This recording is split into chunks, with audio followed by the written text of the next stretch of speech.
여러분, 일본이 곧 30년 만에 기준금리를 올린다는 소식 들어보셨나요? 그리고 그 변화가 우리 투자 환경에 어떤 파장을 가져올지 진지하게 고민해 보신 적 있으신가요? 오늘은 이 일본의 금리 인상이 왜 단순한 한 번의 조정이 아니라 전 세계 금융시장과 우리 투자 전략을 크게 흔들 수밖에 없는 중요한 사건인지 함께 살펴보겠습니다.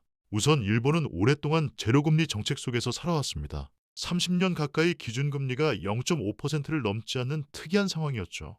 그런데 이번에 0.75%까지 인상된다니 이건 단순한 숫자 변화가 아닙니다. 이는 일본 금융정책의 근본적 전환을 의미합니다. 예를 들어 직장인 김 씨가 평생 저금리 환경에서 저축과 투자를 해왔다면 이제는 완전히 다른 환경에서 자산을 불려야 한다는 뜻이죠. 은행도 자산관리사도 투자자들도 과거와 다른 전략을 짜야만 합니다. 이 변화가 왜 중요한지 조금 더 구체적으로 설명해 보겠습니다. 일본이 저금리였기에 일본 자본은 저렴한 비용으로 돈을 빌려 해외에 투자하는 데 큰 메리트를 누렸습니다. 즉, 일본 기업이나 자회사가 저금리로 자금을 조달해 한국이나 미국 같은 국가에서 사업을 확장하거나 투자하는 구조가 가능했죠. 이런 구조에서 일본의 금리 인상은 돈의 흐름을 바꿉니다. 금리가 오르면 일본 내 자본이 본국으로 귀환할 가능성이 커지고 그동안 해외로 흘러갔던 자금들이 다시 일본으로 돌아올 수도 있는 겁니다. 그렇다면 우리가 주목해야 할 부분이 있습니다. 지금까지 투자자들은 주식 60%, 채권 40%의 포트폴리오를 안정적이라고 여겨왔습니다. 왜냐하면 주식시장이 하락할 때 채권 시장이 방어 역할을 해주곤 했기 때문이죠. 그런데 코로나 이후 이 공식이 흔들리고 있습니다. 주식과 채권이 동시에 하락하는 상황이 벌어지면서 전통적인 방어 수단으로서의 채권 역할이 크게 약화된 겁니다.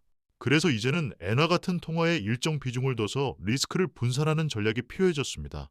예를 들어 자영업자인 박 씨가 자신의 투자 포트폴리오에 엔화를 20% 정도 포함시키면 주식시장이 흔들릴 때 엔화의 강세가 어느 정도 방어막 역할을 할 수 있다는 뜻입니다. 엔화가 왜 그런 방어적 역할을 할까요? 과거 금융위기 때마다 엔화는 강세를 보였습니다. 예를 들어 2008년 세계 금융위기나 2011년 유럽 재정위기 당시 엔화는 안전자산으로 주목받았습니다. 반면 코로나 이후 일본은 막대한 양적 완화를 실시하면서 엔화가 급격히 약세를 보였습니다. 지금은 다시 엔화 강세로 돌아설 조짐을 보이고 있는데 이는 일본이 인플레이션 압박에 대응하기 위해 금리를 올릴 수밖에 없는 상황과 맞물려 있습니다. 일본 정부와 중앙은행은 과거 부동산 버블 붕괴 트라우마 때문에 금리 인상을 늦추고 있지만 물가 상승을 억제하기 위해서는 결국 금리를 올려야만 합니다. 이 과정에서 투자자들은 꼭 기억해야 할 점이 있습니다. 일본 금리가 계속 오르면 엔화 강세가 심화되고 엔화로 레버리지를 쓴 투자자들은 환차손 위험에 노출됩니다. 만약 일본에서 빌린 돈으로 해외 투자를 했다면 엔화 가치 상승 때문에 빚상환 부담이 크게 늘어날 수 있다는 뜻이죠. 따라서 빨리 빚을 갚거나 환위험을 해지하는 전략이 매우 중요합니다. 또 한 가지, 한국 경제와 환율도 이와 밀접한 관련이 있습니다. 일본 엔화가 강세로 돌아서면 원화 역시 환율 압박을 받을 수밖에 없습니다. 하지만 다행히도 한국 경제는 수출과 수입 물량이 동시에 증가하는 양적 질적 성장을 이루고 있습니다.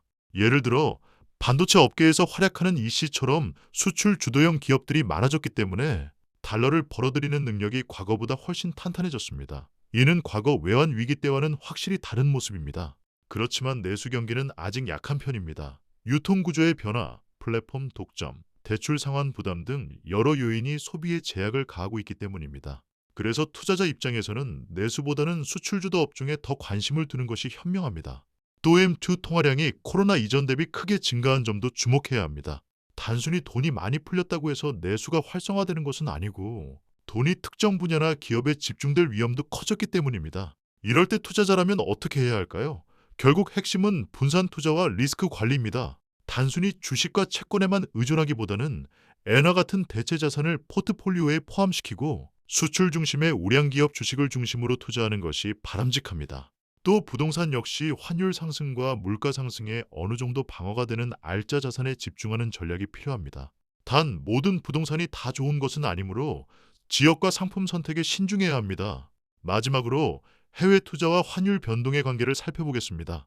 터키 사례를 보면 환율이 급등해도 국가 부도 위험이 즉각적으로 높아지지 않지만 외환 보유고를 통한 방어가 매우 힘들어지고 악순환에 빠질 수 있음을 알 수 있습니다. 한국 역시 일본 엔화의 강세와 함께 환율 변동성을 항상 경계하며 외환 보유고 관리와 수출 경쟁력 강화에 더욱 힘써야 할 시점입니다.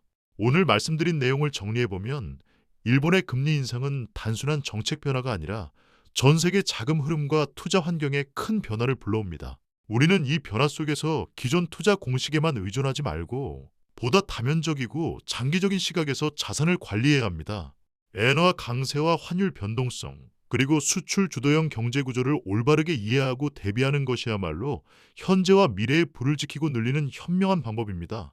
실제로 오늘부터 해볼 수 있는 간단한 실천법을 드리자면, 첫째, 자신의 투자 포트폴리오에 엔화 자산을 일부 포함해 보세요. 물론 비중은 자신의 리스크 성향에 맞게 조정해야 합니다. 둘째, 수출 중심 기업이나 알짜 자산에 대한 정보를 꾸준히 수집하고 내수 중심 투자에는 신중을 기하세요. 셋째, 해외 채무가 있거나 환위험이 있는 분들은 환율 변동에 대비해 리스크 해지 전략을 점검하시기 바랍니다. 구독과 좋아요는 저에게 힘이 되고 채널의 연구 발전에 도움이 됩니다. 더 좋은 정보로 찾아뵙겠습니다. 부자 되세요. 감사합니다.